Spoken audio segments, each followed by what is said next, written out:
people? What is going on? Today is Tuesday, November 3rd.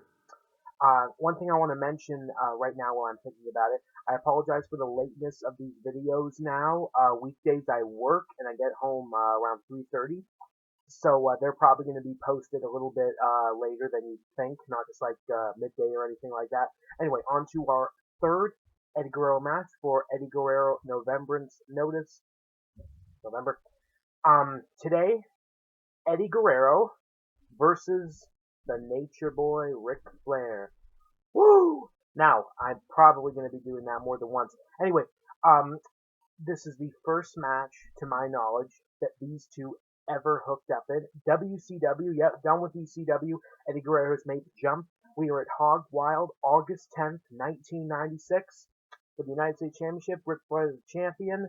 Eddie Guerrero, the challenger. Eddie Guerrero, still a face at the time. Again, just made the jump before going as heel. Most people do know him as a heel in WCW, though. I personally, when I first watched him in WCW, it was mostly just Eddie Guerrero being classic Guerrero heel. But no, as a face, he was still good for WCW. And Eddie Guerrero versus Ric Flair definitely has happened more than once.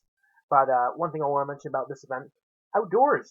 Yeah, WCW did that often, but even watching back then, it's great to see events like this outdoors. Even today, we got this year's past WrestleMania 31 was outdoors, and even 2 years before that, WrestleMania 29 was outdoors. I love seeing wrestling event outdoors. I don't know what gets to me. Like back here, we got the helicopter cam. You hear the helicopter making its buzz a while, a hot air balloon going around. And this was Hog Wild. So around, we had the bikers. I don't know if anybody remembers the Hog Wild pay-per-views back in the day, but they got the bikers surrounding mostly the entrance ramp. You just got the motorcycles around there. You hear them roaming, cheering for who they want. Um, and of course, one thing I want to mention now, the announcer Dusty Rhodes announcing at the time. Yeah, I thought Joey Styles was a god for announcing. Dusty Rhodes, it's a relaxing style, and he just calls it how he sees it. My apologies. Really, Dusty Rhodes is great for announcing Guerrero matches, and as a heel, he could do even better with that. Like just going on, oh, look at him cheating, and especially now that he has passed away this year, good to give Dusty some uh, just some props because hey, come on, the American Dream. Like I can enjoy any Dusty Rhodes match before he came to WWF, and not that I'm dissing. Anyway, I'm rambling. On to the match. Um, no intimidation from Eddie Guerrero shown to Ric Flair because at that time he was a 13-time world champion, still a big freaking deal at that time. 13-time world heavyweight champion Eddie Guerrero not making a face, not showing any intimidation. Back and forth they went with their classic styles to start off, and even pushing to start. Both of them falling on the ground. Uh, Eddie still showing no intimidation whatsoever. In my opinion, didn't show any during the match. Slaps, of course, classic slap that eventually is going to take this Flair falling down, classic Flair. Um, One thing that happened beginning of the match was kind of weird. There was going for some kind of backdrop. Guerrero flipping. This is kind of the same thing that happened in the Malenko match, except it was a backdrop and Guerrero fell. First of all, it immediately Flair was crying. I really did think that he hurt his wrist. Guerrero's leg came like right down in his wrist in an awkward position. Did not look too good. Didn't appear to affect the match in any way. But Guerrero, a little bit of pain either to the ankle or the leg, had to go out, just like stretch it out. He was okay to continue the match though. And in the corner, this happened a few times. That trading chops because yes, Ric Flair, you know his chops. Woo! But Eddie Guerrero, hey, he can chop. You ever see the Royal Rumble 2005 beginning? It's just basically Hardcore Holly, Chris Benoit, and Eddie Guerrero chopping. Good stuff. Um, Eddie Guerrero, really showing the face that he did not like Ric Flair's tactics, thumb to the eye. No, like, getting down on the knees, just, no, no, don't touch me. But Eddie was just really showing the face like, I'm sick of this. It's, but Eddie really did not look like he was like that, which made the match a heck of a lot better. Just continuing the good match, continuing Eddie Guerrero's fight, because at this time, biggest match of his life for the United States Championship and against Ric Flair. I mean, biggest of his life at that point in time. And Flair eventually took the momentum for a while, thumb to the eye. and takedown to the leg, and just continuing like the Flair beatdown. But then it kind of makes you like, it's one of those moments in the match. It's like, really kind of going to sleep on this one. Like, no disrespect to either guy. But then suddenly Guerrero just gets thrown into a corner.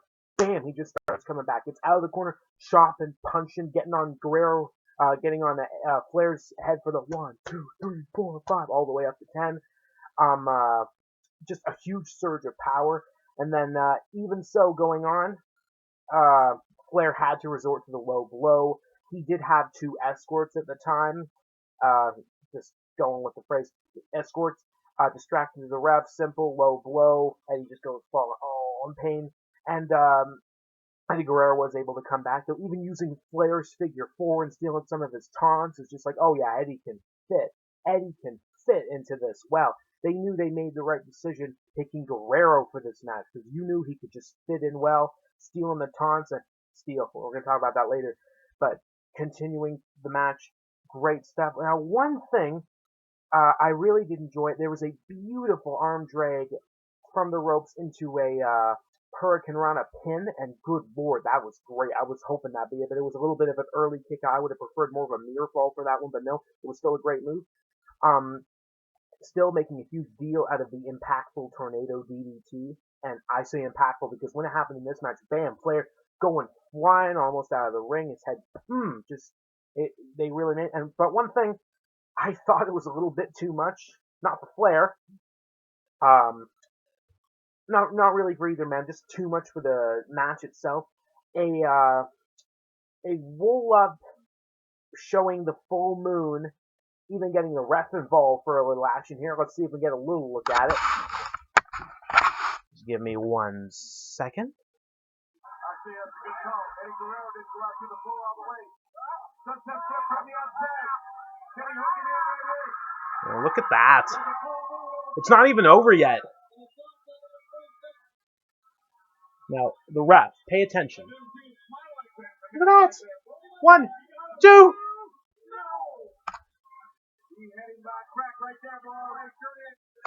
Got the Dusty Rhodes quote there. But yeah, imagine if that had been it. Good lord, that would have been hilarious.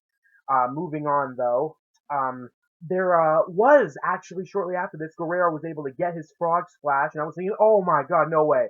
Just watching this the first time, I didn't think Eddie would stand a chance being, well, I don't want to really call him a noob, but WCW noob.